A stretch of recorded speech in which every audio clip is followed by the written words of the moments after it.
actually. It looks like it's like a knife, and then the handle is actually like a piece of leather that kind of acts as like a buckle or something almost. It kind of looks like that. I can't tell if it's just part of the design or they tried to integrate like that piece of leather to look like the handle of the knife. I don't know what's going on, but that's kind of cool. Yeah, I like the skin. This skin's cool. I'll definitely be using this one at least a little bit during this season. And then for our final weapon skin, we have the Push 41 Pistolet Pro, I think is how you pronounce all of that. But yeah, this is definitely going for more of a futuristic look with this. Iron sights, I have no idea if they're custom because I don't really know the push iron sights. Just by looking at the design of it, how it kind of looks like it's a little bit more futuristic with iron sights, I would assume that they're different than the base iron sights. So yeah, pretty cool there. I like that a lot, actually. Really cool design. The white and black skins are always really cool to me. Also just kind of has like a railgun look to me. I don't know, but anyway, let's go ahead and pick up the entire battle pass, and then we'll hop into a training lobby and look at all this, and then maybe get a quick game with the push. We'll see. Also, in terms of the rewards with the bundle, you get this parachute, you get this karambit, which is really cool. Actually, I like definitely one of my favorite rewards in the bundle, especially since like the blade is gold too, and actually looks like gold, you know, like it actually has the shine of gold, which is sick. Then we have the gilded riches, and then finally we have high sticks. So let's go ahead and get the entire battle pass. Oh, by the way, I didn't mention it earlier, but I was making a new overlay and I thought it was kind of plain, so I decided to like draw the blue border and the red border down there, and then I decided to add this text and the hand cam text. And then after that, I was like, oh, maybe I should do something with the sponsor. So I went on this whole tangent of just writing on it, and I think it looks kind of cool, but if you think it's kind of distracting, let me know, because I could also totally see that just because there's a lot going on. But during the gameplay, I don't think it'll be too distracting because it's two completely separate parts of the screen. But if you do have feedback for it, let me know. But anyway, getting into the battle pass. Gotta claim these first 12 tiers, and then after that we have to max it out completely, and then we'll start setting things up. All right, so that should be everything set up. So we have Yuri Bratok with the Rytech AMR Master Plan. We have Makarov Kingfish with the basic push. We have Iskra Whitechapel with the Fennic. We got Ajax Bouncer with the Man of War. We have Yuri again with the PKM because we only have 4 character skins, so I had to repeat.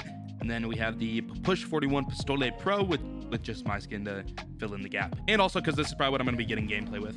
Really quickly, I'm going to max out the weapon. We'll just kind of check it. Actually, I think we'll save checking out the push for a separate video. I think this one will just be looking at the skin, so I'm not going to set things up right now. But yeah, let me double check that's everything inside of the battle pass. I guess the karambit we should probably put on. All right, and then the tactical 2, which I can't really check out inside of a training lobby, but we'll still put it on. Oh, yo, what? Flash drone is coming. I haven't even seen this before. It releases a flash drone that blocks enemies' vision. That is interesting. I didn't know this was coming. So the first thing we got is the Rytech Master Plan. I mean, it's a sniper. It's the Rytech. Not a whole lot. We kind of already checked this out, but here we go. Again, no custom iron sights because it's just a sniper with the scope, so nothing to super check. Gun sounds the same. It's an epic, so obviously, but yeah, pretty slick. I really like the gold and black. I like how the gold actually also looks gold. It has that metallic gold look. It doesn't just, it's not just like the color gold. It actually has the sheen of gold too, which is always cool to see on weapons because it just adds that much more cleanliness to it, that much more drip. And then in terms of the karambit, kind of the same deal. Got the gold on the blade, so they did gold really well in this battle pass, which there's a lot of it. Makes sense because the theme is heist. So checking out the karambit too. Whoo, look at that glow from the light. That's clean. Do that one more time. Right there. Oh, slick. In terms of the character skin, I only have one emote to do to show you guys, but here we go. I feel like showing character skins in the training lobby is kind of pointless because you guys know what it looks like already from just seeing it like inside the battle pass. There's not like a whole lot more you're gonna see besides maybe like looking at it at lower qualities. I'm not sure. But yeah, there he is. The second thing we have is the push with Makarov Kingfish. So this is just the base push, which again, probably gonna do an entirely separate video on this, but just quickly seeing how it feels. It seems like there's a little bit of horizontal recoil. Let me look real quick. Yeah, pretty decent horizontal recoil. Same pattern every time though, so I just got to learn how to control it. But that arc at the start is definitely something to keep in mind. And vertical's not too bad though. Okay, hold on. Let me try to get a quick control. I think I don't have any attachments on this. Yeah, so the base mag is 65 if you're curious, which makes sense. It's a drum mag. That's my first attempt to control, so yeah, definitely could be better. And not much better. Okay, anyway, bada bing, a bada boom. And then you guys can see the gloves on the character too, like I was talking about. Looks pretty slick. And then in terms of the actual character skin, there you go. Oh no, actually I wasn't talking about him earlier. I was talking about a different character with gloves, but still. I always think the gloves look kind of cool. All right, next up we got Fennic, Zakivs Executioner. I have no idea how to pronounce that. I'm not even gonna try. But here's the iron sights on it. I think very similar to a different Fennic's iron sights. I could be wrong, but these seem kind of familiar. Definitely not the base Fennic's iron sights, but I do think there's another blueprint or skin that has a very similar setup. They're pretty slick. Get a quick inspect. Bada bing, bada boom. Dude, even the inspect is fast with this gun. Look how quick it gets lifted. And then in terms of the character skin, I forgot her name, but bada bing, bada boom. I think Iskra maybe. Kind of looks like 11 inside of Stranger Things a little bit. Like an older version when she's bald. Not bald, but like buzz cut. Next up, we got the Man of War Sterling Ace with Ajax Bouncer. Curious to see the iron sights. Okay, no, these are like the exact same iron sights. I was wrong. I thought they'd maybe be a little bit different, but I'm pretty sure they're identical to the typical Man of War. So nothing super unique there, but I do like the light blue on it. Looks pretty clean. In terms of the inspect, bada bing, bada boom. So yeah, not a whole lot with this. It's gonna feel like a Man of War. There's not like a whole lot that differs in terms of the typical Man of War when you're using it in first person perspective. And then character skin, I'm not sure who I have on. Oh yeah, Ajax Bouncer. Bada bing, a bada boom. And then after that, we have the Pkm Gilded Lion, which is definitely going to be my favorite from the Battle Pass. Yeah, the front sight is this little blue dot that seems like... Oh, I love these irons too. It's such a small front sight that it just seems really easy to like be accurate and put that on heads. And it's like a bright blue too, so it should be pretty easy to keep track of. You're not going to be losing it in people's skins because there's not a whole lot of bright blue in skins. Like if you're aiming at the sky though, you're definitely going to lose it. But yeah, super clean. Do a quick inspect as well. Get to see that diamond lion and all the gold. Yeah, I love this skin. Super sick. Definitely one of my probably top 5. I would say definitely top 3 or 5 epics. Maybe not like including legendaries and mythics though, but still super nutty skin. Although it is a shame it's all the PKM because I don't love the PKM, but still pretty cool. So that means our final thing is going to be the Push Pistolet Pro, however you pronounce that. I think it's French, not sure. But here is the iron sight. So yeah, it is definitely different than the base one. It is kind of the same overall iron sight style, but a little bit more of like a futuristic clean cut style. Quick weapon inspect, we can see right there. You can also see it has the gun name on the left. I'll go ahead and point at it right there. And yeah, I think that's pretty much it. I think the last thing to do is maybe just hop into, we do have that like tactical nade, but I want to save that for a gameplay video because right now we're just kind of checking out the guns and skins inside the Battle Pass. So I think I'm gonna go ahead and call it there. I'm gonna edit this down, post it, and then get working on playing with the push, see how that thing feels inside the game. Maybe record some gameplay with it, we'll see. But yeah, if you guys enjoyed, definitely make sure to drop a like and a sub down below. And with that being said, I will see you guys later. Peace.